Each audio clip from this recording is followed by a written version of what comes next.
Pergunta: podeis falar-nos algo sobre a utilização dos espíritos da natureza? Eles sempre estão à nossa disposição? Vovó Maria Conga: é importante deixar claro definitivamente aos filhos que há 3 situações bem definidas quando lidamos com os elementos da natureza: as energias elementais, as formas pensamentos elementares e os espíritos da natureza. As energias elementais dão vida a toda a natureza. Estão diretamente ligadas aos sítios vibracionais dos elementos terra, fogo, água e ar. As formas pensamentos elementares são resíduos mentais que pairam no astral, preponderando as emanações psíquicas de baixa moralidade dos filhos quando da sua origem. São densas e deletérias e podem ser manipuladas pelos feiticeiros de aluguel, que, por meio delas, encontram insumos necessários para a criação de artificiais, como se fossem robôs manipulados por hábeis circuitos conectados com um comando central malévolo. Quanto aos espíritos da natureza, são entidades não humanas vinculadas às 4 energias elementais da natureza, e que, nesses campos magnéticos vibratórios, estagiam, evoluindo no planeta. Não possuem a estrutura setenária dos corpos sutis dos homens, inexistindo os corpos superiores. Logo, não têm pensamento contínuo e muito menos discernimento. Orientam-se pelas sensações e são capazes de ter visão. São inocentes vigilantes dessas energias elementais para a perfeita manutenção da natureza, e daí preservam o equilíbrio planetário. A manipulação desses irmãos nos trabalhos de apometria deve ter como premissa a restauração do equilíbrio energético dos consulentes doentes, que se dá com a invocação dos gnomos, duendes, sereias, ondinas, salamandras e silfos, relacionados aos 4 elementos básicos que compõem a tessitura física, etérica e astral de todos os filhos. Habilmente comandados pelos pretos velhos e caboclos, estão à disposição para o bem e para a caridade baseadas no amor. Esses irmãos não devem ficar vinculados definitivamente aos médiuns ou ao grupo, devendo suas invocações ser feitas exclusivamente com o intuito de cura.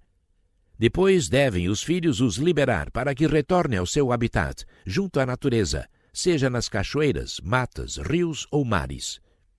Pergunta: a compreensão das vibrações dos orixás na dissociação dos corpos sutis, por meio das contagens de pulsos magnéticos, auxilia de que maneira?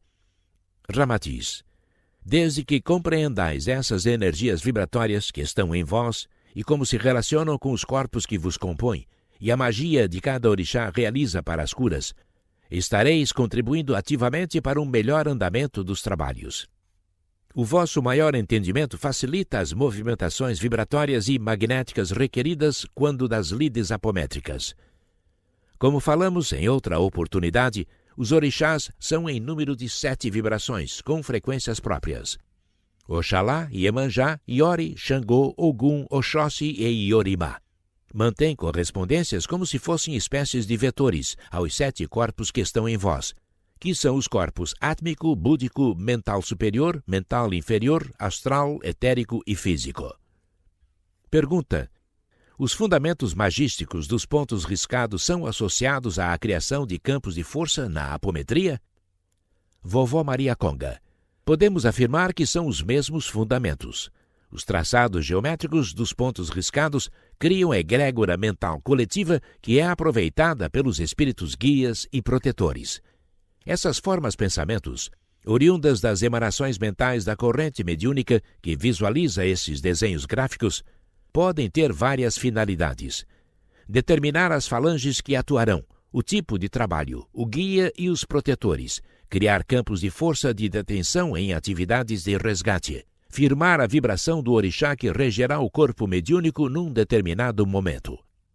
Na apometria, ao proceder à contagem de pulsos magnéticos, o dirigente fornece aos médiuns, por meio do som, as formas geométricas requeridas para a criação de campos de forças de diversas finalidades.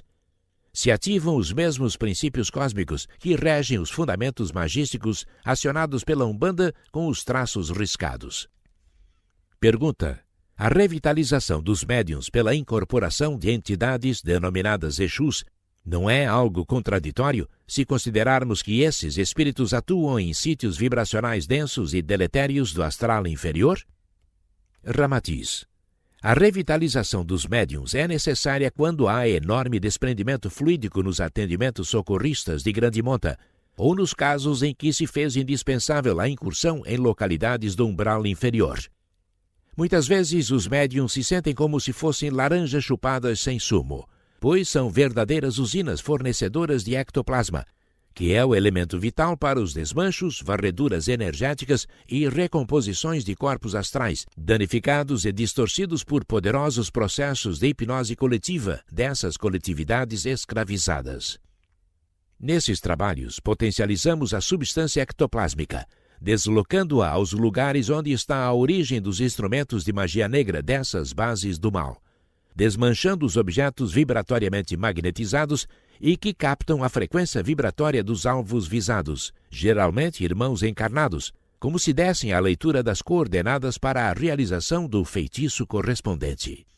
Assim, com o ectoplasma dos médiuns, desmagnetizamos, neutralizamos e desmanchamos essas localidades, em verdadeiras tempestades astrais que vão varrendo e higienizando esses laboratórios do mal. É necessário que compreendais que os veículos etérico e astral dos medianeiros são solicitados por empréstimo, para que com eles consigamos adentrar nessas cidadelas densas, como se fosse uma roupagem de que nos utilizamos provisoriamente. Imaginai que estejais utilizando um traje emprestado para um evento incomum. Assim procedemos acoplando-nos aos corpos etérico e astral dos médiuns desdobrados, conforme o caso, como se nos vestíssemos dessas roupagens eventuais. As incorporações dos irmãos Exus, entidades que nada têm a ver com obsessores e que atuam comumente nas vibrações mais baixas do umbral inferior, preservam o aparelho mediúnico, qual eficaz exaustor de ressonâncias vibratórias que, somatizadas, se tornariam altamente deletérias. Isso é necessário, pois a similaridade vibratória das entidades Exus com as bases de magia negra e fluidos altamente enfermiços que ali são movimentados restabelece a harmonia, o reequilíbrio e o bem-estar dos consulentes e dos espíritos desequilibrados e doentes. Princípio do semelhante curando semelhante, que foram alvo de enfeitiçamentos de mentes malévolas do além, afora preservarem a integridade do aparelho mediúnico. A catarse produzida na manifestação mediúnica desses irmãos é como se estivesseis limpando um duto de ar-condicionado cheio de impurezas, deixando-o livre para movimentar novamente o ar puro e fresco. Pergunta: solicitamos maiores detalhes sobre a retenção e condução de espíritos malévolos e sofredores no astral inferior. Como isso se dá? Ramatiz: essas ações são corriqueiras no vosso atual momento planetário. As comunidades que habitam esses charcos trevosos em muito ultrapassaram a tolerância das leis cósmicas e o respeito ao livre-arbítrio dos semelhantes, fazendo com que as falanges benfeitoras de Ogum e Xangô atuem em favor do reajustamento e reequilíbrio de todos os envolvidos. Muitos desses irmãos paralisados no mal estão sumariamente sendo transferidos para outros planetas, submetidos sem apelação a encarnações em corpos físicos grosseiros e condições de vidas desfavoráveis na matéria, mas benignas aos espíritos que ali estão retidos para a sua retomada do trilho evolutivo. As legiões de Ogum vão na frente, rapidamente imobilizando todos os envolvidos em suas vibrações.